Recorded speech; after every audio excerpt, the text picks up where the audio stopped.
Hello നമസ്കാരം. കൂവളപ്പഴം juice എങ്ങനെ ഉണ്ടാക്കാം എന്നാണ് ഈ വീഡിയോയിൽ കൂടി നിങ്ങൾക്ക് കാണിച്ചു തരുന്നത്. കൂവളപ്പഴം കാണാത്തവരുണ്ടെങ്കിൽ ഇതാണ് കൂവളപ്പഴം.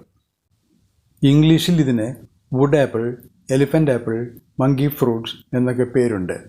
കൂവളത്തിൻ്റെ ശാസ്ത്രീയ നാമം ഈഗിൾ മെർമലോസ് എന്നാണ്. കൂവളക്കായയുടെ നിറം പച്ചയാണ്. പക്ഷേ അത് പഴുക്കുമ്പോൾ പച്ചയും മഞ്ഞയും കലർന്ന നിറമായി മാറും. ഇതിൻ്റെ പുറന്തോട് വളരെ കട്ടിയുള്ളതാണ്. അതുകൊണ്ട് ഇത് പൊളിക്കുന്നതിന് നാളികേരം പൊളിക്കാൻ ഉപയോഗിക്കുന്ന തരത്തിലുള്ള നല്ല കട്ടിയുള്ള കത്തി തന്നെ വേണം. കൂവളപ്പഴത്തിന് അത്യാവശ്യം ഭാരവും കാണും. ഇപ്പോൾ ഈ കാണുന്ന കൂവളപ്പഴത്തിന് ഏതാണ്ട് 430 ഗ്രാം തൂക്കമുണ്ട്. ഞാനിതിപ്പോൾ വെട്ടിപ്പൊളിക്കാൻ പോവുകയാണ് കേട്ടോ.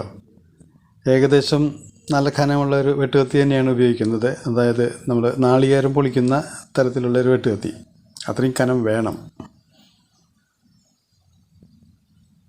കുറച്ച് ഹാർഡാണ്. 1-2 വെട്ട് കൊണ്ടൊന്നും മുറിയില്ല.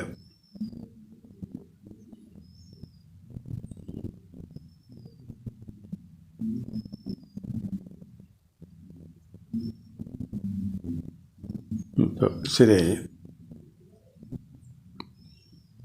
ഇതാണ് പൊളിച്ചെടുക്കുന്നത്. ഇതാണ് ഇപ്പോൾ ഉള്ളിൽ കാണുന്നതാണ് ഇതിൻ്റെ പൾപ്പ്. പൾപ്പിൻ്റെ ശരിക്കുള്ള കളർ ക്യാമറയിൽ ശരിക്കും കിട്ടിയിട്ടില്ല. ഇപ്പോൾ ഇതിൻ്റെ കളർ ഒന്നും കൂടി വ്യക്തമായിട്ട് കാണാം. ഒരു നേരിയ ബ്രൗൺ കളറാണ് ഇതിനുള്ളത്.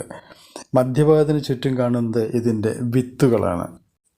ഏതാണ്ട് കോൽപ്പുളിയോട് സാമ്യമുള്ള ഒരു മണമാണ് ഇതിൻ്റെ പൾപ്പിനുള്ളത്. ഇനി ഇതിൻ്റെ പൾപ്പ് അടർത്തിയെടുത്ത് ഒരു പാത്രത്തിലാക്കണം. അതിനായി കുറച്ച് ബലമുള്ള സ്പൂണോ തവിയോ ഉപയോഗിക്കാം. ഇപ്പോൾ ഞാൻ പൾപ്പ് അടർത്തിക്കൊണ്ടിരിക്കുകയാണ്. പൾപ്പ് മുഴുവൻ അടർത്തിയെടുക്കാനായി കുറച്ച് സമയമെടുക്കും.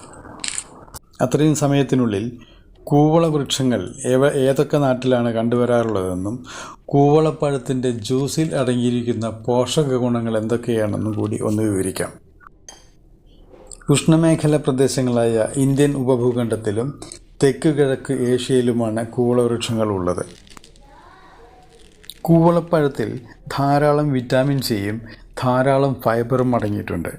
കൂടാതെ calcium, phosphorus, carbohydrates, sodium, potassium, protein, iron എന്നിവയും അടങ്ങിയിട്ടുണ്ട്.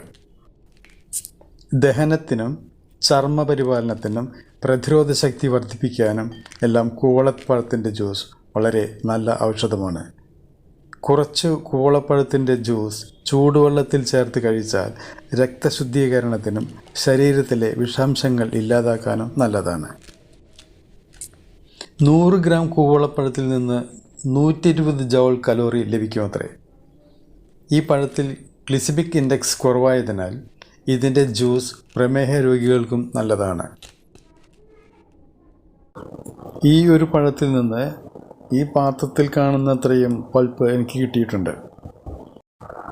ഈ പൾപ്പ് കുറച്ച് കട്ടിയുള്ളതാണ്. നിങ്ങൾക്ക് കണ്ടാൽ തന്നെ മനസ്സിലാകും. അതുകൊണ്ട് ഇതിൽ കുറച്ച് വെള്ളമൊഴിച്ച് കൈ കൊണ്ട് ഉടച്ചോ അല്ലെങ്കിൽ ഒരു ബ്ലെൻഡർ ഉപയോഗിച്ചോ സോഫ്റ്റാക്കി എടുക്കണം. ഞാൻ ബ്ലെൻഡർ ഉപയോഗിച്ചിട്ടാണ് സോഫ്റ്റാക്കുന്നത്. അപ്പോൾ നിങ്ങൾക്കത് കാണാം എങ്ങനെയാണെന്ന്.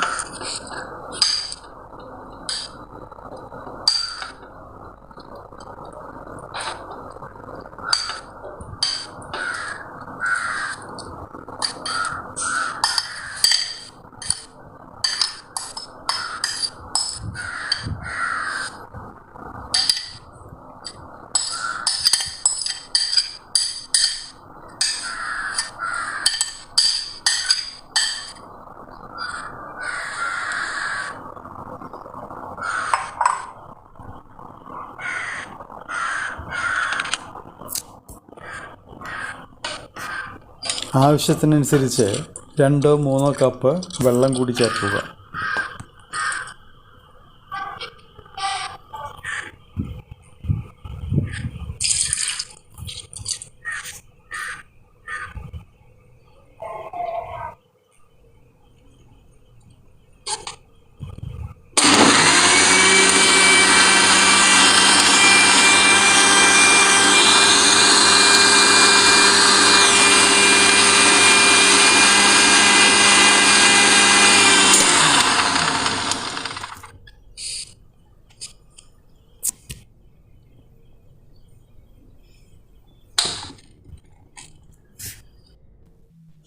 നമുക്ക് വേണ്ടത് ഇതിൻ്റെ ജ്യൂസ് മാത്രമാണ്.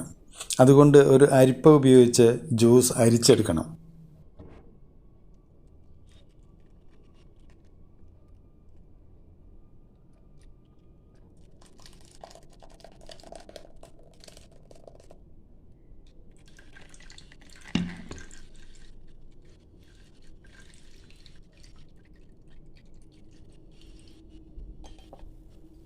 ഇതിൽ കണ്ടമാനം ഫൈബർ അടങ്ങിയിട്ടുള്ളത് കൊണ്ട് ജ്യൂസ് പെട്ടെന്നൊന്നും ഇളകിപ്പോരില്ല.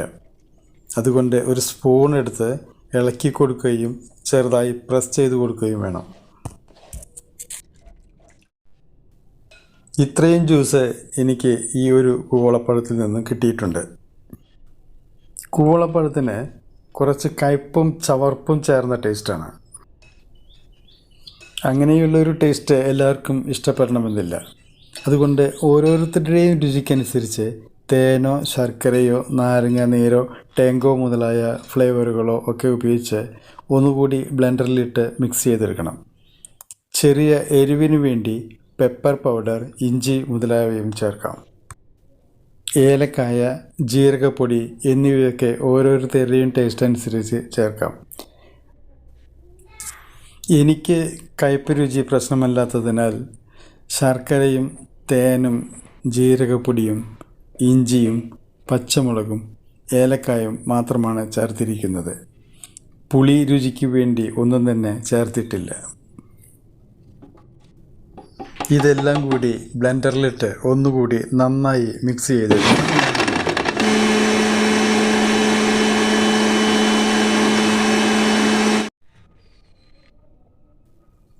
ഇത് ജ്യൂസ് റെഡിയായി കഴിഞ്ഞു.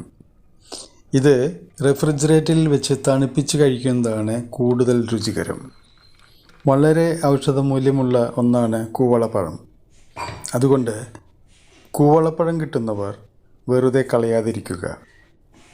ഈ വീഡിയോ കണ്ട് ഇഷ്ടപ്പെടുന്നവർ എൻ്റെ ചാനൽ സബ്സ്ക്രൈബ് ചെയ്യാനും ഷെയർ ചെയ്യാനും ലൈക്ക് ചെയ്യാനും ബെൽ ബട്ടൺ അമർത്താനും അഭ്യർത്ഥിക്കുന്നു. അടുത്തൊരു വീഡിയോയുമായി വീണ്ടും കാണാം. നന്ദി, നമസ്കാരം.